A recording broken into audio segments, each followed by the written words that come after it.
the Kikuni reminds me of Luciano, who a couple of months ago talking about that sort of experience of it not motivating or not being motivated and not feeling like doing much of anything, which to me is kind of a striver, is kind of scary.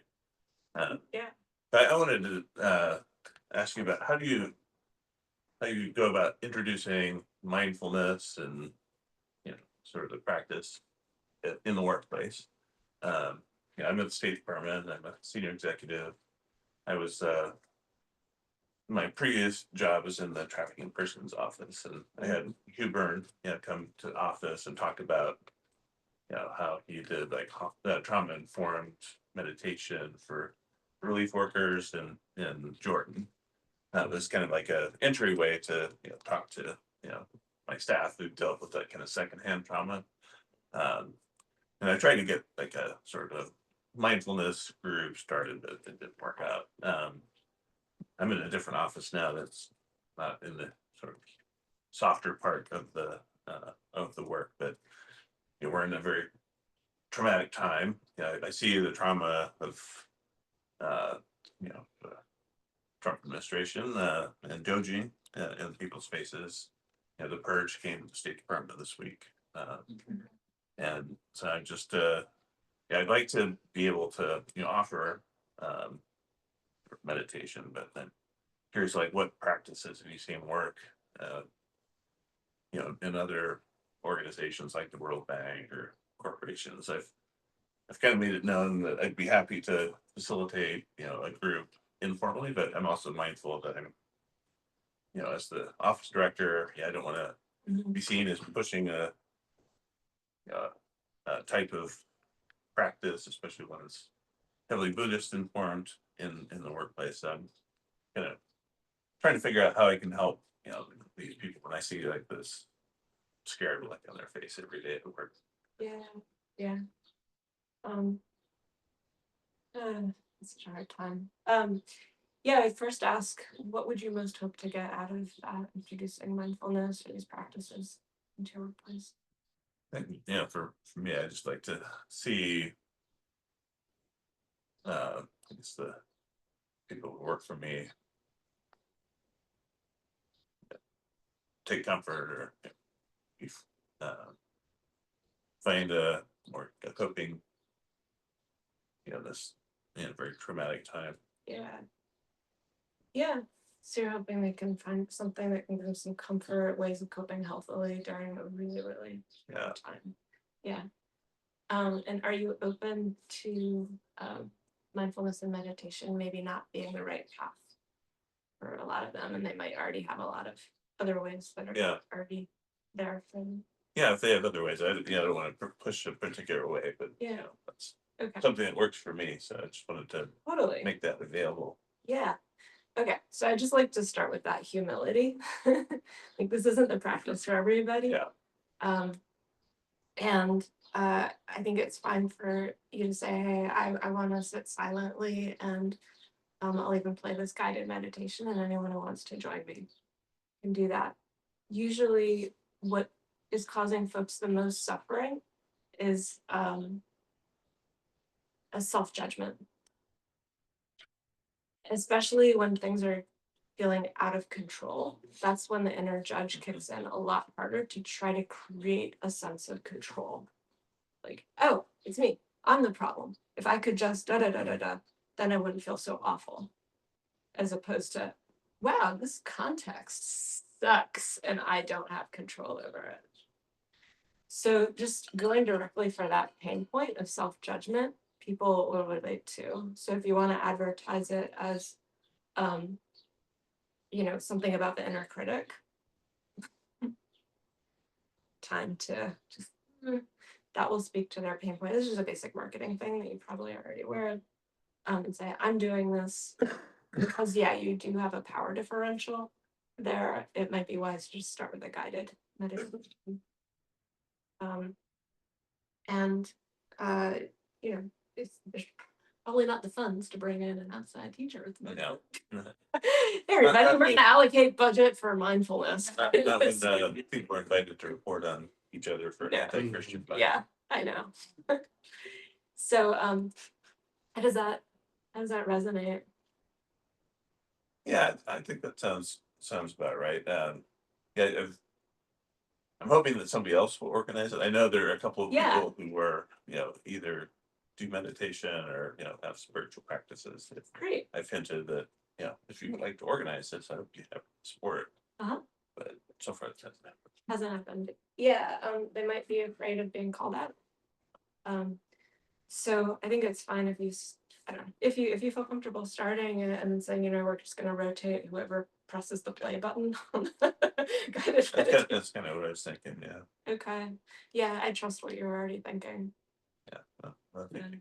You could send a survey around or something, asking what their modalities they use for peace and relaxation, and ask if people will be willing to share their modalities with other people, rather than imposing just one modality. Then people could just, maybe, it could be more team focused in Yeah. that sense, rather, because I agree that I think in lower level employees right now don't want to stand out and do anything. And then I can see from where you're coming from, you don't want to impose a culture that, might feel, when people are already feeling threatened, that might feel a little, the word's not coercive, but I can't think of it. Yeah. So yeah, I would send a survey around it, and then try and make it as kind of anyone would be willing to share their modality. That's so cool. Can I add Well, one thank you thing? both. One thing, I have a curriculum for teaching mindfulness to kids, Mhm. and so I'm often going to schools and trying to sell, the administrators or the teachers on this idea, and a lot of people are like, "No, thank you." And uh, it's I've found through trial and error that sort of leading with like the brain science, like here's what's happening in your brain, here's how mindfulness practices can help. That like people are like, oh, that seems real, and I can understand that, and it doesn't seem so like something you have to believe. It's like science, and then like people sort of drop their defenses towards it. I found this with kids and adults too. So then they're much more open to the emotional things and the spiritual things that we don't exactly name in public school, but are definitely there and happening. But it kind of talking about leading with brain science is, I found, sort of diffuses a lot of the condition rejection that people are sort of ready to have, or the connotations they have about what meditation might be. So that might be worth. No, thank you. Yeah, go ahead. Yeah, so I had a question around striving. So I used to run like 50-mile races and worked in consulting for years, 80, 90-hour weeks. And last year I had a brain tumor, had brain surgery, and then I got laid off in the same span. My dog had cancer. It was just a really rough year.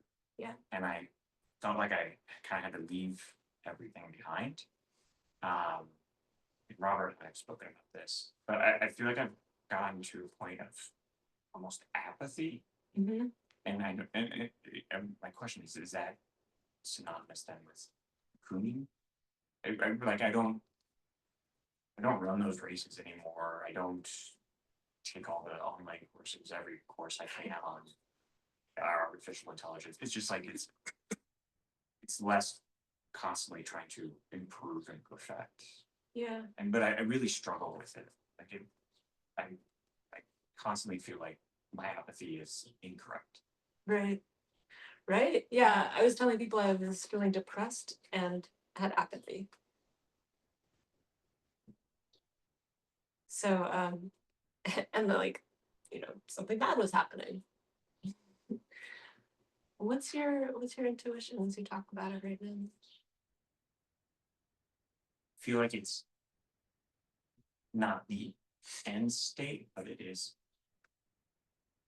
a step in the journey. So it needed to happen, but it is terrifying. Yeah. Yeah, But I feel like I've been in this apathetic state for quite some time now. yeah. Right. I don't know how long this will last. Um, well, look, I don't know. I was just feeling a lot from you as you were saying that this. It's been happening for a while.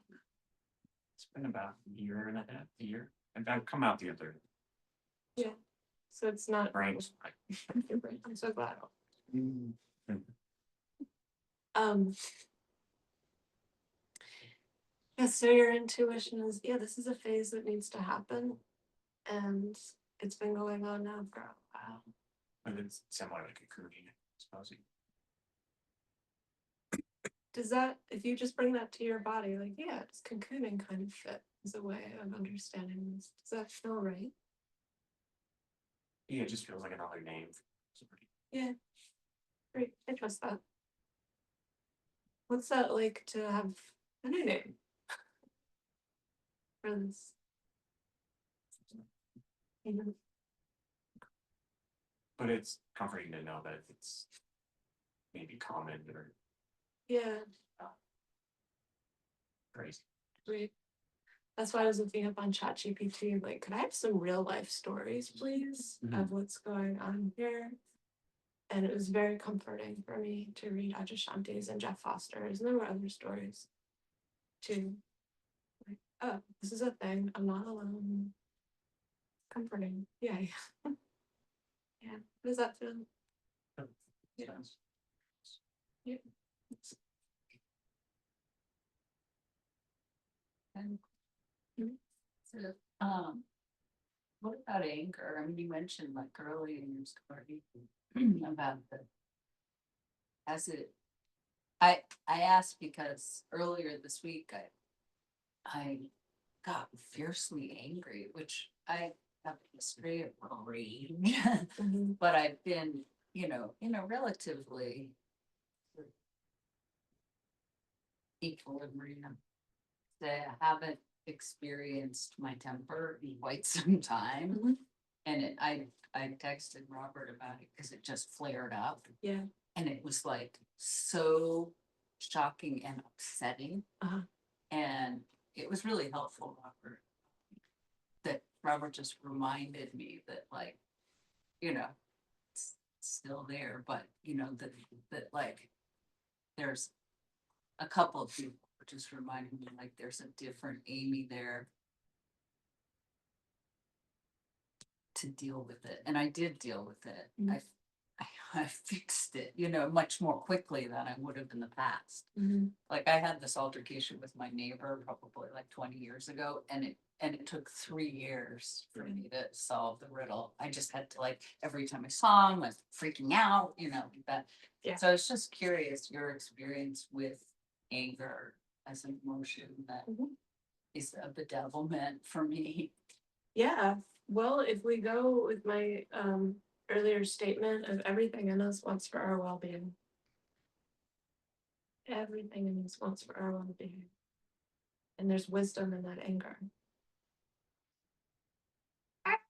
But what about when it injures your body Yeah. Yeah. or another person's body, Right. like physical violence that Yeah. comes out of that state? So there do need to be boundaries so that doesn't harm you or others. Yeah. And in the way I was talking about working with parts, split off parts of ourselves. By the way, like, I think the last time I really let loose with rage, I cursed out my like 85-year-old mother and screaming at her, and afterwards, like, oh dear. What was that? That wasn't the right thing to do. In retrospect, I'm not sure it was not the right thing to do. Anyway, if there's harm potential, then I'm totally with you. Things do need to be contained. And it's a really good idea to connect later with whatever that energy of rage or anger was in you and let it know, like, I really know you're there. I really know you're there and you have a good reason for being there. And in this space, you can feel all the rage that you need to. So it's amazing to me in meditation. I can feel like the power of it come up. It's going to explode the whole building and universe. Ah, it is that big. It's going to destroy everything. Like, let it rip in that space because it needs to be expressed. And who knows what that originates from? Yeah. I think the ancestors come in here. Yeah. I really, no, I really. Yeah. think I it's trust that. so early, like pre-verbal. for Yeah. me. Yeah. So that makes a lot of sense to me, especially when it's just like a rage.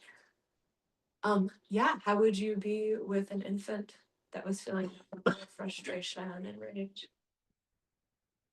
It's funny because I've been a nanny my whole career. Oh, all right. Well, you know. I'm very familiar with raging infants. Yeah. How do you feel when you encounter a raging infant? Like, Yeah, no, I've done this, trying to turn it back on myself, but it's very difficult. But I've softened over the years. I used to be much harder on the children. mhm. Like, Your inner children or no, the the actual, children you like, suck it up. Yeah, yeah, yeah. That kind of thing.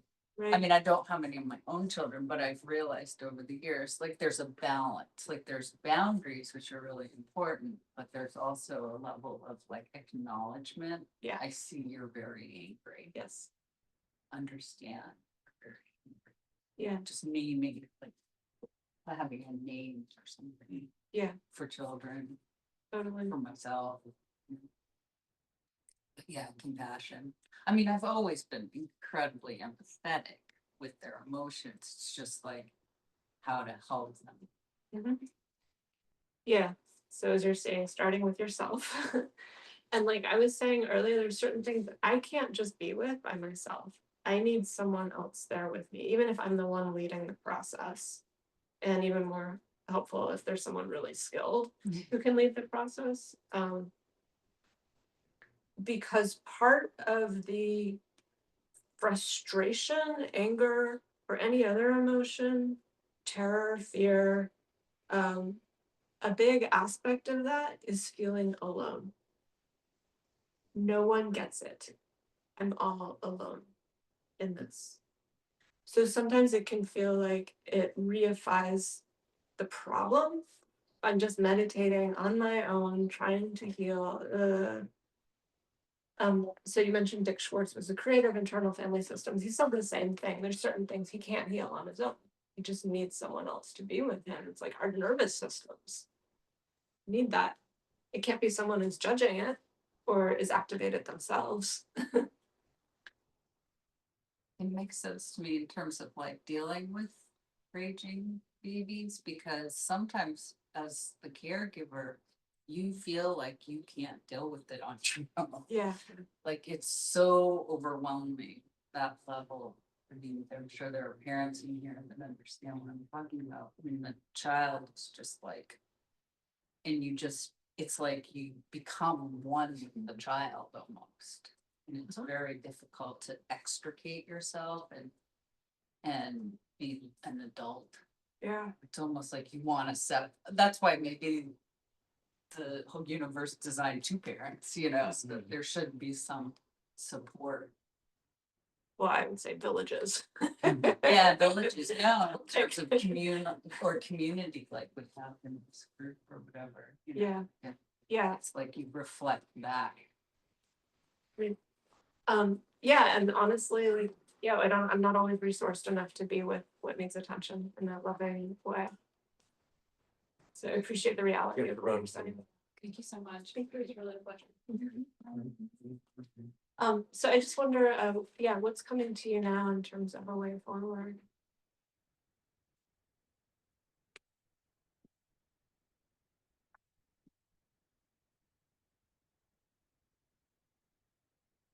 Well, I'm in a transitional phase. I'm actually leaving BC after 25 years, moving to the country and retiring from being a nanny. So I can paint. And it's funny you had sent that, because I was curious, like, do you paint at all? Music at all? Like, those are such, I just think those are such wonderful things to be wanting to be jealous for, or whatever. Yeah. Or teaching. Yeah. Yeah, so, the way forward is more and more see that rageful part of myself as like a very elemental part of me, Yeah. but that scares me. Right. So here's the other interesting thing. Often if there's one part and for some reason we see it doing harm in some way, another part will form in polarity to it that says that's bad. Yeah, it's a judging. Yeah. Kind of like, it's a fearful, like, that's a very dangerous part Mhm. that needs to be suppressed, Right. basically. And when it emerged, like this week, I was like so disturbed. Yeah. So it can be helpful to work first with the one that's afraid of the rage. Say like, oh, you think this is really dangerous. Yeah, there's absolutely good reason for that. If there aren't good boundaries or containment, real harm can happen. No wonder you don't want that here. Mhm. And I won't go into a whole IFS session with you, but there's different ways to work with that. Sometimes this just feeling heard and validated, like, yeah, no wonder you think the rageful one's a problem. Are you willing to let me work with it for 5 minutes? Are you willing to just give me, like, step to the side? You can watch while I work with this for 5 minutes. Yeah. You feel really rageful. Okay. Sometimes it's not willing. It's like, no, that's too scary. Great. Then I have to work with this one some more. They're like, yeah. Well, how about we put this one in a nice, safe, comfortable place for a little while and you and I can talk. Okay, great. Where's a nice, safe, comfortable place for this one? You want to be in a big downy bed in a comfortable room and you want teddy bears. Okay, cool.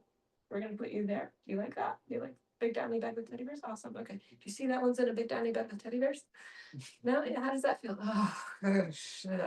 Thank goodness. This one's contained now. Yeah. All right.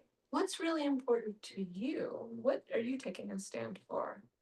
Oh, you're not wanting me to push people away. I'm just making something. You don't want me to push people away or have them, or for me to feel horrible afterwards, remorseful about what just happened. That's completely legitimate. Thank you so much. Are you open to new ways of meeting that same need? So anyway, this just made me a little like hemp a bit thing of possibility right now. All of this is to say, I need to work with anything that's formed in reaction to what you were calling the elemental emotion first.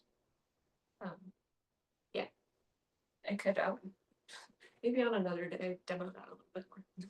That was great. Yeah, Okay. okay, so much. Yeah. Hi, I was wondering if you felt comfortable sharing a little more about your journey with body dysmorphia, Yeah.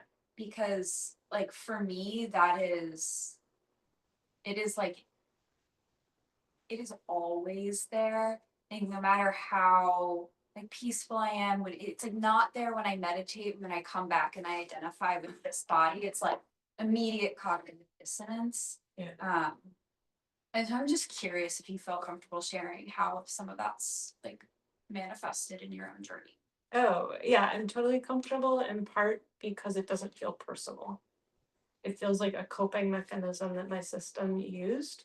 It was very culturally and genderedly informed in order to feel more control. Yeah. So I'll just say something and then I'm curious if this resonates with you at all. In order for me to work with, we'll call it the body image critic, I don't know.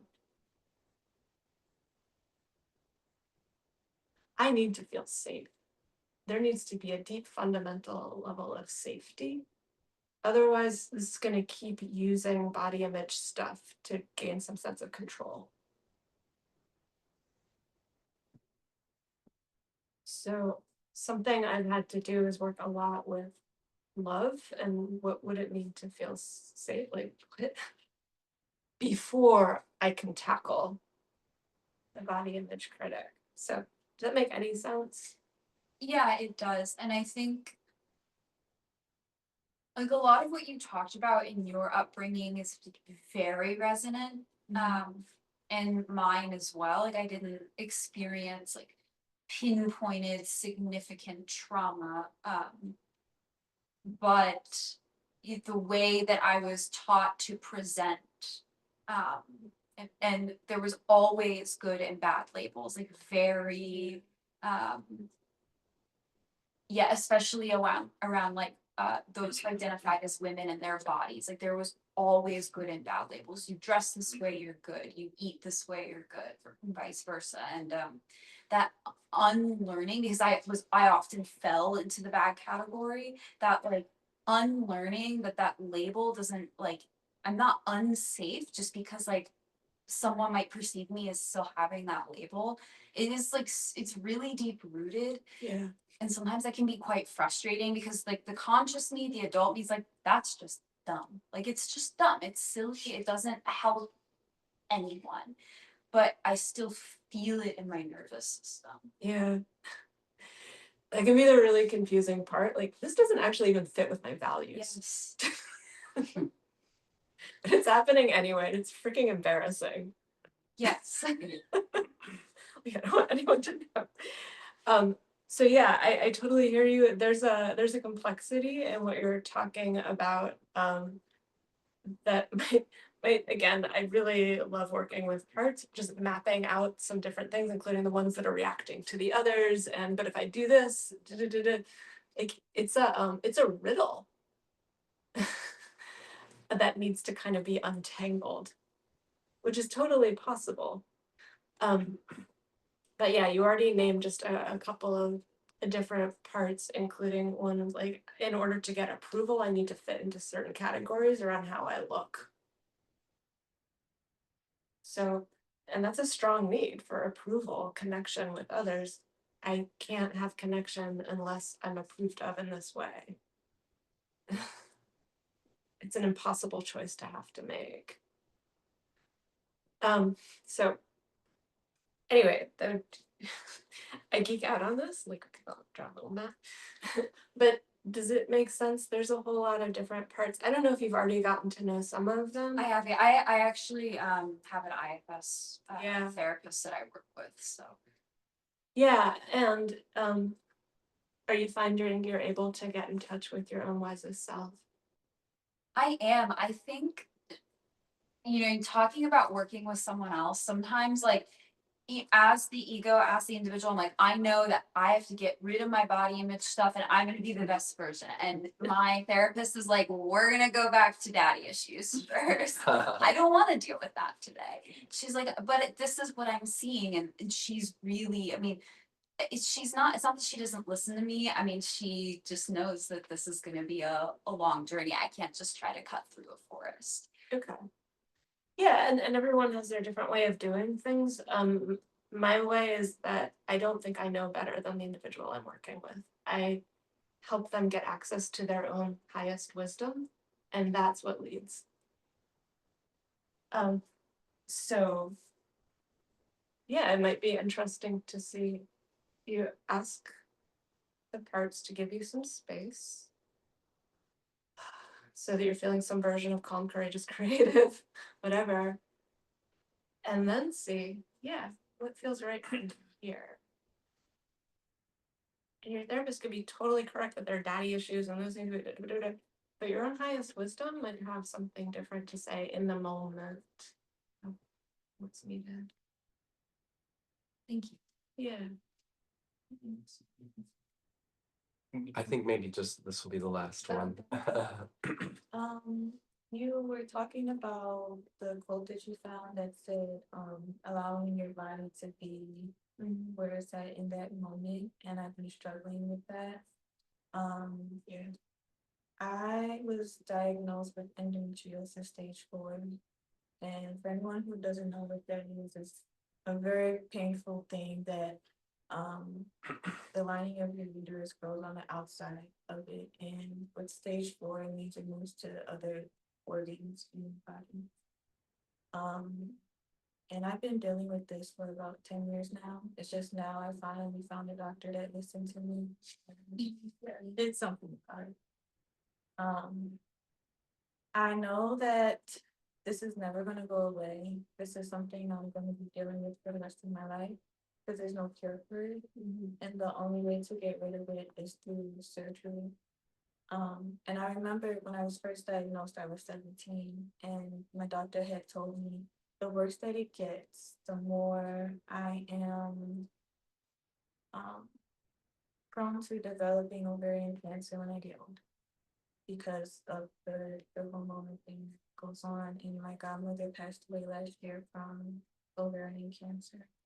And so I feel like I have been trying to process how to live with it, knowing what my possibilities could be. Because I know I'm in a space mentally where I'm ready to just remove everything because I've been dealing with it for so long. But my doctor doesn't want to do that just yet because he thinks it's very extreme. Because I'm so young, he has a lot of high hopes for me. But I've been in a place where I've been dealing with this for so long. I don't want to wait for the next time I have to have surgery and get everything taken out again, or oh, it's gotten to this point now, so I feel like an experiment sometimes, with this. And I've been having a lot of back and forth on finding that joy in life again because it's in my mind. I feel like my quality of life is not looking well. The more I have to deal with this, the more I have to hold off on doing the thing I feel like will bring me the most peace. And I'm trying to find a way to still love this body that I'm in and still love, like, accept the process that I'm going through, but I don't know how to at the moment. I just kind of feel like what's the point of doing anything right now if I know what could possibly happen in the future? Like, but what is the point of this? So how do I um yeah, navigate?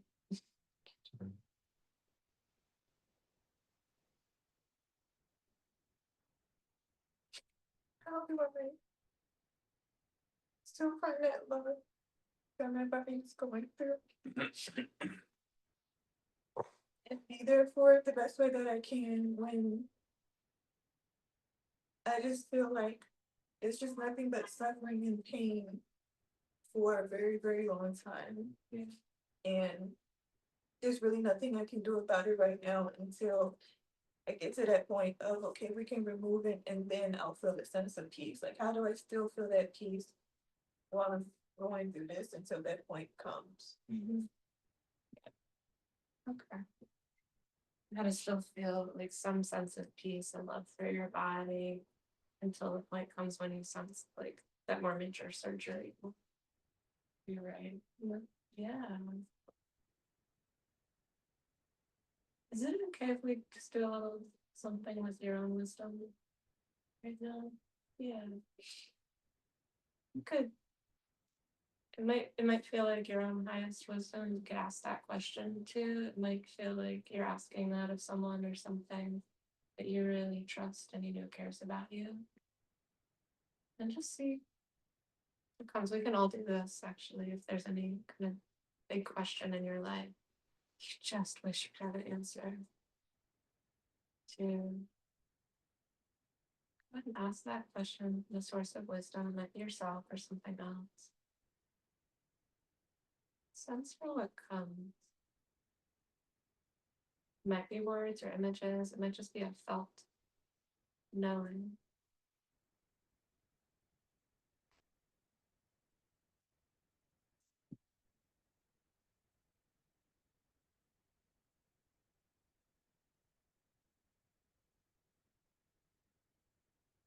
Just check in if there's anything. I just feel the God. I just hear her telling me I'm looking. Okay. What's it like to have her with you during all this? Yeah, yeah, so ill. He's been really ill. All the doctors and things, especially with him. Yeah. So not feeling, yeah, having her presence, that's a big deal. Do you have any other questions? You can ask silently. Or does that feel good for now? I think every time I feel like this, that's what I say. I'm just like, God, Mom, I'm tired. I don't know how you know, went through everything you went through, but what do I do? Sometimes I don't hear anything. Sometimes it feels like a hug. Sometimes it's just like, regardless, you're gonna be okay. Yeah. Yeah. It's just remembering that the love is still there, regardless. And not being upset with my body because I feel like I've been putting a lot of shame and anger towards my body, like, yeah, why? Yeah. Your godmother would have some interesting things to say too.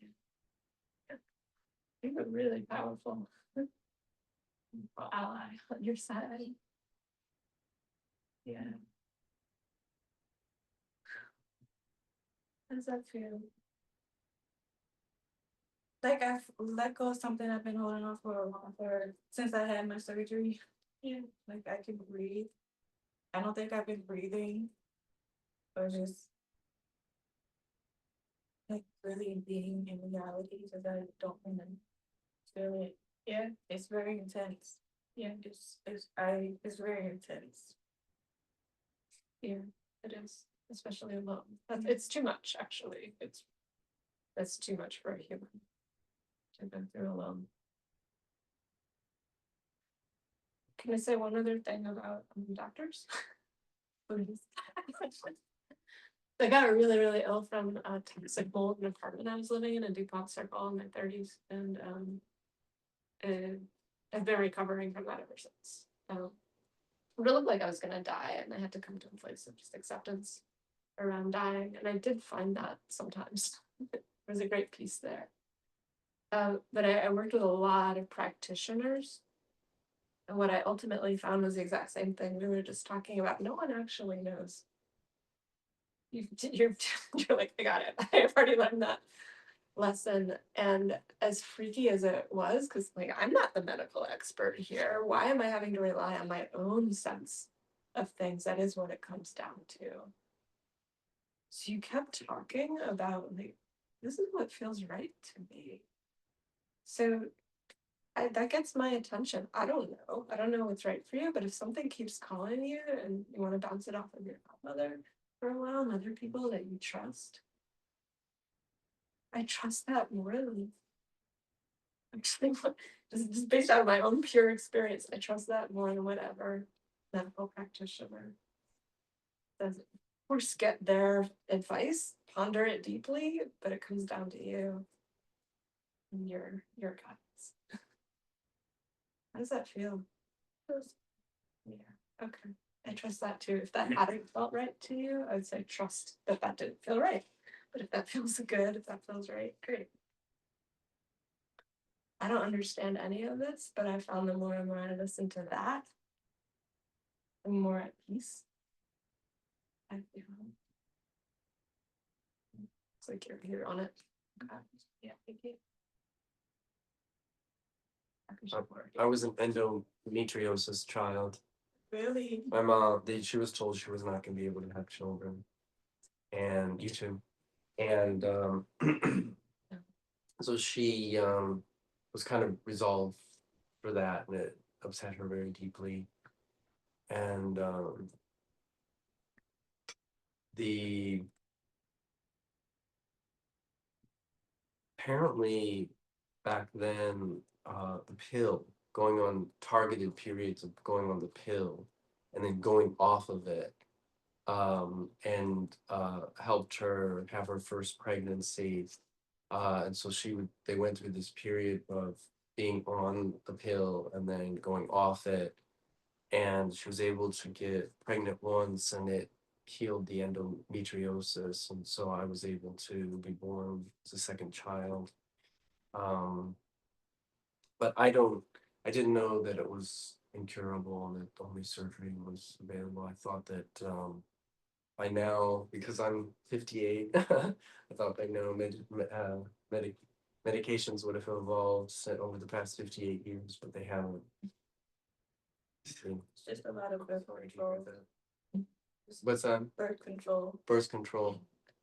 They did tell me when I was 17, sometimes having a baby heals it, but I don't want to have a baby just to heal.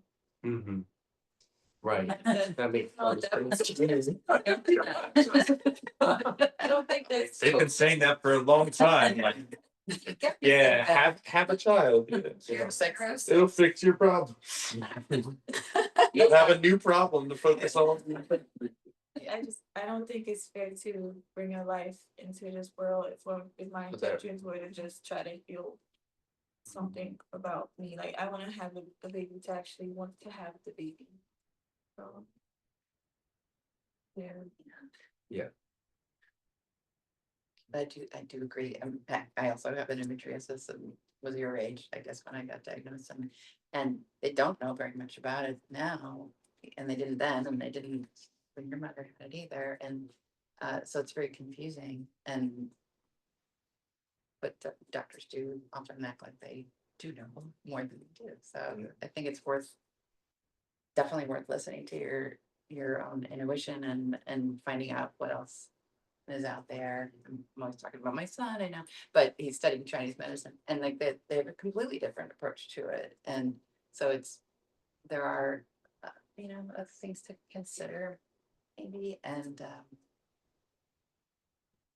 I went to a lot of doctors and got a lot of different advice, and was told I wouldn't have children, and I do have children, but it's it's hard to trust to listen to yourself. I think you're hearing that voice really loudly and honoring it. Sounds right. Whatever you said.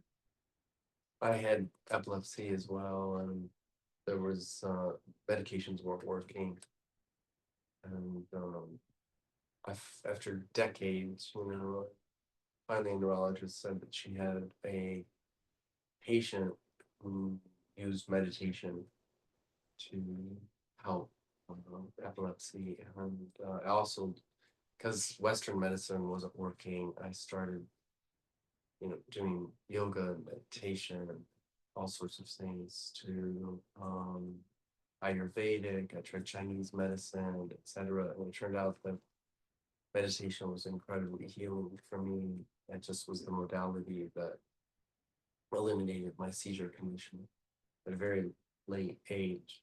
And I know it was due to the meditation because it happened on a retreat when I was meditating for 30 days. And started to have seizure symptoms, and I went into a deep state of samadhi, and I just saw the suffering, not self, and characteristics and everything. It's just completely disaggregated and disintegrated right before my eyes, and I haven't had symptoms since then. That's a little radical, but I think we all have experiences like that when we have some faith in Western science, and we have to question it, and then we're continuing suffering, and then we're left kind of on our own, and we feel lonely. And it's wonderful to have this group to share these experiences with, and also encouragement to question, the establishment, the medical establishment, and start looking for alternative therapies as well. and then how to deal with it, you know, from a psychological point of view, an energetic point of view, as many layers as possible. But it's, you know, the Buddha said suffering is noble, and it's ennobling, and And what was the second name? ennobling, Ennobling. Wait, what was the first thing? noble. Is noble? Suffering is noble. No, the truth of suffering is noble. Oh, true. And yeah, because all our strategies are to resist it and push it away, right? Hold that suffering at arm's length, then it doesn't become really ennobling or noble until we accept it and dive into it, and you know, see all the different sort of complexities and intimacies that it has to offer, and the richness and the insights that it has to offer, the impermanence, really Can I investigate. pause you for a minute? Yeah. So I find all of that to be true if I have sufficient support and people really listening to and understanding me. But if I'm alone with it, You're not going to investigate it and go into it with it's it. too much. It's overwhelmed. Yeah.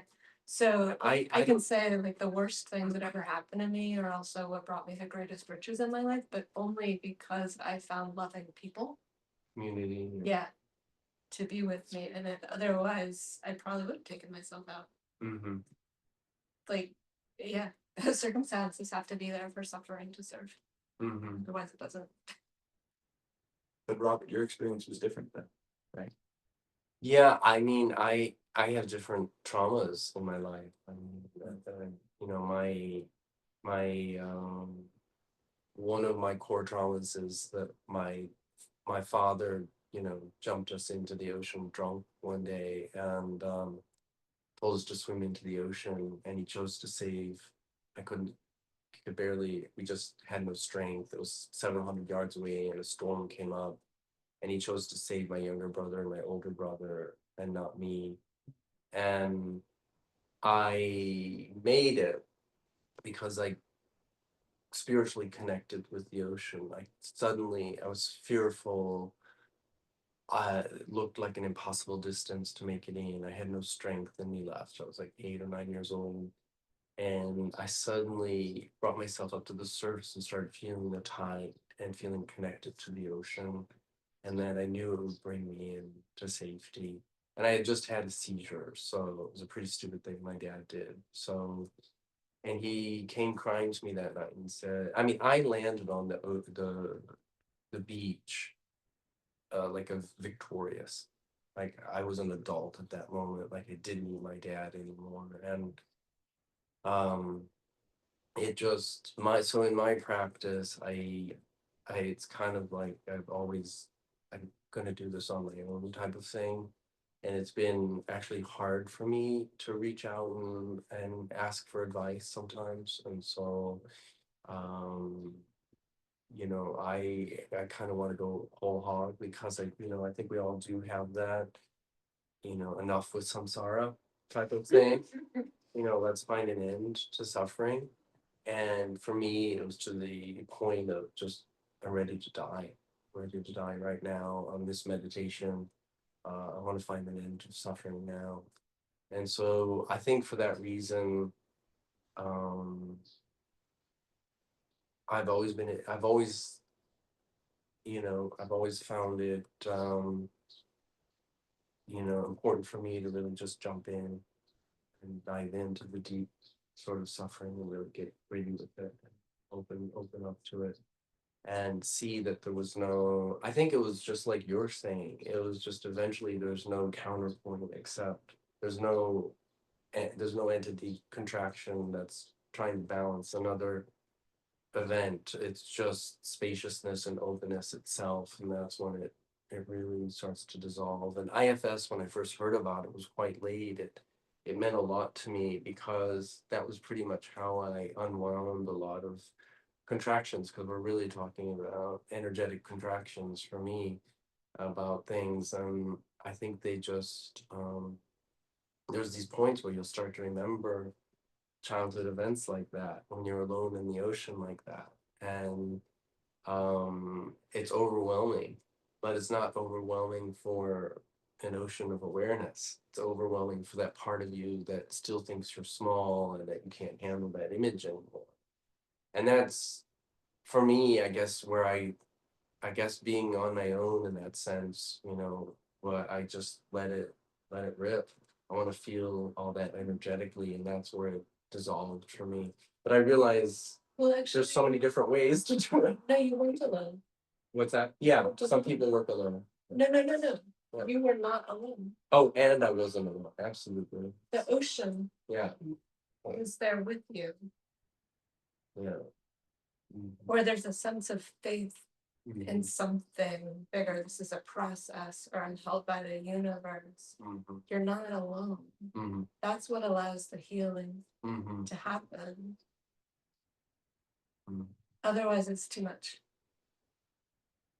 So, something I talked with you about after Luciana's thing was this whole like dive into the suffering. And I said, absolutely not for trauma. I've re-traumatized myself diving in without feeling like I was held. Mhm. It's not good. And it might not always be obvious for folks who've been meditating for a while just what real aloneness feels like, because there can be a sense of spaciousness and connected to everything. So it can be hard to remember. That actually comes in time. Mhm. So what a lot of people are experiencing. So yeah, I always have people resource first before going to anything really scary. Mhm. And for me, I actually used the ocean for many years because I couldn't think of any individual that I felt safe with. Mhm. But I felt good with the ocean. Mhm. I'm so glad it came to you in that way in that moment. I'm so grateful. Very powerful story. Yeah, thank you. I can share the merits. May suffering ones be suffering free, and the fear struck fears be. May the grieving shed all grief, and may all beings find relief. May all beings share in the blessings springing from the good I have done. By the power of the Buddha, Dhamma, and Sangha, may all celestial beings protect you, and may you forever be well. Thank you, everyone. Thank you, Rupa. Thank you.